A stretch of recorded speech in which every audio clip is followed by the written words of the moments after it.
Karibuni kwenye utabiri wa nyota wa Jumatano. Tarehe ni 12 mwezi ni wa 8 mwaka 2026. Jumatano ya leo tuko na solar eclipse ama kupatwa kwa jua. Pia tuko katika mwezi mchanga ukiwa ndani ya nyota ya Leo na pia jua liko katika nyota ya Leo. Kwa hiyo nishati ya Jumatano, jua na mwezi viko katika nyota ya Simba, huku kukiwa na kupatwa kwa jua. Kwa hivyo nishati ya siku ya leo inaleta msukumo mkubwa wa mwanzo mpya, mafanikio, kujiamini na kufunguka kwa njia zilizokuwa zimekwama. Ni siku nzuri sana ya kuweza kuchukua hatua kwenye mambo muhimu, hasa masuala ya fedha, kazi, biashara na malengo binafsi. Wengine wanaweza kuona fursa za kifedha zikifunguka, huku mahusiano na maamuzi ya zamani yakileta mazungumzo au mabadiliko mapya. Kwa ujumla, nishati hii inahimiza kuacha kinachokuzuia, kuamini uwezo wako na kutumia fursa mpya zinapojitokeza. Kwa hiyo twende moja kwa moja kwa utabiri wa kila nyota tujue nishati hii ya leo, ikiwa jua liko katika nyota ya Simba, mwezi ukiwa katika nyota ya Simba, na pia kuna kupatwa kwa jua, tunaita solar eclipse, ambayo ni solar eclipse in Leo. Kwa hiyo tutafanya reading ya utabiri wa nyota na pia tuangalie kadi zilizojifunua haswa kwa kipindi hiki cha solar eclipse.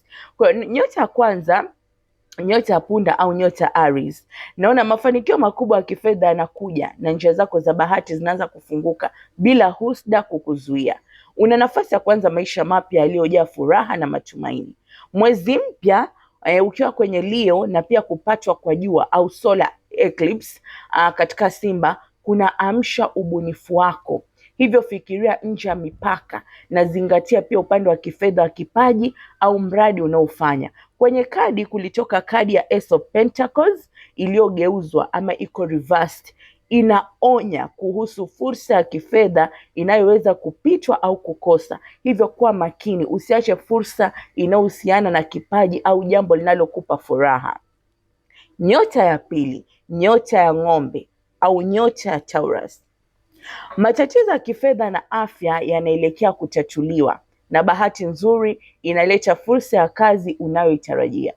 Mwezi mpya na kupatwa kwa jua katika Simba kuna amsha eneo la familia na nyumba yako. Kadi iliyotoka ni Six of Wands reversed, yaani kadi iliyogeuzwa, inakukumbusha kuwa usiruhusu ego au kujiona bora kukutawale. Mafanikio yako yasikufanye usahau hisia na mahitaji ya watu unaoishi nao. Nyota ya tatu, nyota ya mapacha au nyota ya Gemini. Njia zako za kifedha zinaanza kufunguka na unaweza kupata hali nzuri zaidi kuliko kipindi cha nyuma. Mwezi mpya na kupatwa kwa jua kuna kuweka mkazo katika mawasiliano. Hivyo basi, mazungumzo kuhusu fedha na kazi yanaweza kukusaidia kupata suluhisho la matatizo yaliyokuwepo. Katika kadi Nine of Swords reversed inaonyesha kuondoka kwenye hofu, msongo wa mawazo au matatizo yaliyokuwa yakikusumbua. Tumia mawasiliano vizuri na usiogope kuzungumzia mambo muhimu. Nyota ya Cam au nyota ya Cancer, hii ni nyota ya 4. Kuachwa na mpenzi bila sababu kunaweza kukukosesha amani, lakini bahati zako hazijapotea. Fursa zinaendelea kuja na utapata suluhisho la matatizo yako. Baadhi wanaweza kuhisi maumivu ya tumbo, kichwa au kuishiwa na nguvu. Katika kadi iliyotoka ni Four of Swords. Hii kadi inakushauri upumzike na kujipa nafasi ya kurekebisha hali yako ya kihisia. Mwezi mpya na kupatwa kwa jua vinakukumbusha kutathmini maadili yako, mali zako na mambo unayohitaji kweli. Hivyo usiruhusu matamanio ya kuletea msongo kuliko furaha. Nyota ya 5, nyota ya Simba au nyota ya Leo. Mafanikio makubwa ya kifedha yanakuja na hakuna tena husda zitakazozuia njia zako za bahati. Utapata unachohitaji katika maisha yako. Mwezi mpya na kupatwa kwa jua katika nyota yako kunaleta mwanzo mpya wenye uwezo wa kubadilisha maisha yako. Kwenye kadi iliyotoka King of Cups anakushauri kusawizisha hisia zako. Mabadiliko yanaweza kukufurahisha lakini pia kukulemea. Hivyo kubali kuaga mambo ya zamani na jipe nafasi ya kuchakata hisia zako kabla ya kuingia katika hatua mpya. Nyota ya 6, nyota ya mashuke au Vago. Njia mpya inaweza kufunguka baada ya kipindi cha mambo yaliyokuwa yamekwama. Mwezi mpya na kupatwa kwa jua katika Simba kunafungua eneo la mwisho wa mambo. Hivyo unaweza kupata msukumo wa ndani wa kuachana na jambo fulani katika maisha yako. Kadi ya The High Priestess iliyogeuzwa ama iko reverse inakukumbusha usipuuze sauti yako ya ndani. Kuna uamuzi ambao huenda tayari unajua ndani yako kwamba ndio unaokufaa. Nyota ya 7, nyota ya Mizani au nyota ya Libra. Njia zako zilikuwa zimefungwa na ndio maana umekuwa ukihangaika kutafuta kazi bila mafanikio, lakini baraka zinakuja kusafisha mambo hayo, na kiasi kikubwa cha pesa kinaweza kuja leo au kesho. Katika kadi iliyotoka ni 7 of Pentacles. Inakushauri kuwa mvumilivu na thabiti. Mwezi mpya na kupatwa kwa jua kunaweza kuleta mabadiliko katika urafiki. Unaweza kujisikia mpweke kwa muda, lakini kipindi hicho kinaweza kukupa nafasi ya kujigundua upya na kuvutia watu sahihi baadaye. Nyota ya 8, nyota ya Nge au nyota ya Scorpio. Fursa zinakuja mfululizo na matatizo yako yanaweza kupata suluhisho. Ingawa baadhi mnaweza kuhisi maumivu ya tumbo, kichwa au kuishiwa nguvu. Kadi ya Temperance inakuhimiza kuwa na kiasi, usawa na subra. Mwezi mpya na kupatwa kwa jua katika nyota ya Simba vinaangazia kazi na hadhi yako katika jamii.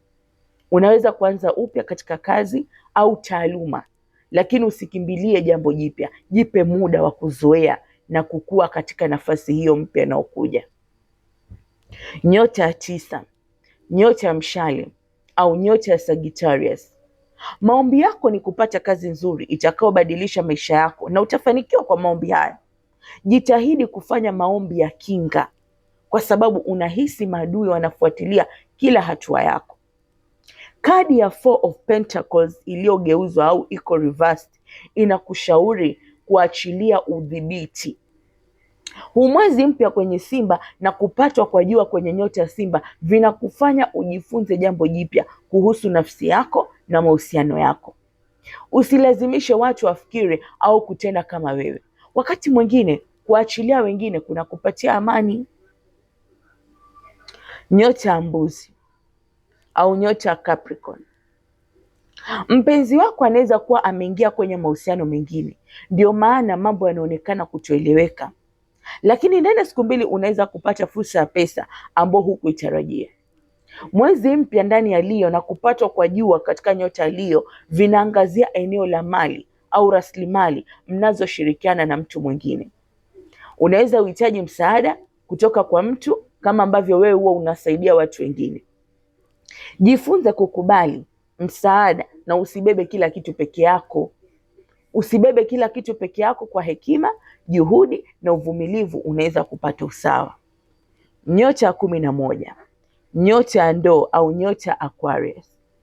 Kumtilia mtu shaka baada ya kuoana ama kuona mabadiliko mabaya katika mapenzi au katika biashara au kazi yako kunaweza kukufanya uwe na mashaka mengi. Kadi ya Knight of Wands reversed inaonyesha nguvu au msukumo uliotawanyika. Mwezi mpya katika nyota ya Leo na kupatwa kwa jua kwenye nyota ya Leo vinaangazia mahusiano yako na kukupa nafasi ya kufanya mabadiliko katika maisha ya mapenzi. Elekeza nguvu zako kwenye kile unachotaka kubadilisha na zingatia mahitaji ya uhusiano wako. Nyota ya 12, nyota ya Samaki au nyota ya Pisces. Mtu anaweza kudhihirisha hisia zake kwako, huku fursa nyingi za pesa zikija katika maisha yako. Kadi ya Page of Pentacles iliyogeuzwa inaonya kuhusu mipango mibaya au kukosa mkakati. Mwezi mpya na kupatwa kwa jua vinakufanya uangalie ratiba na mazoea yako ya kila siku. Ni wakati wa kujitunza zaidi na kuanza ratiba mpya itakayokupa nafasi ya kufanya mambo muhimu ambayo umekuwa ukipuuza. Huu ni utabiri wa Jumatano ya tarehe 12 mwezi wa 8 mwaka 2026. Kumbuka, utabiri wa kila siku na kuelewa elimu za ndani au za kiroho za siri, esoteric knowledge, zinapatikana kwa YouTube channel yangu ya Dr. Mwaka Global. Hivyo basi, unapoona video yangu hakikisha una like, una comment na una share, ili video yote mpya ikija usikose kuiona. Usisahau kugusa kengele ili uwe wa kwanza kwa kila video itakayotumwa.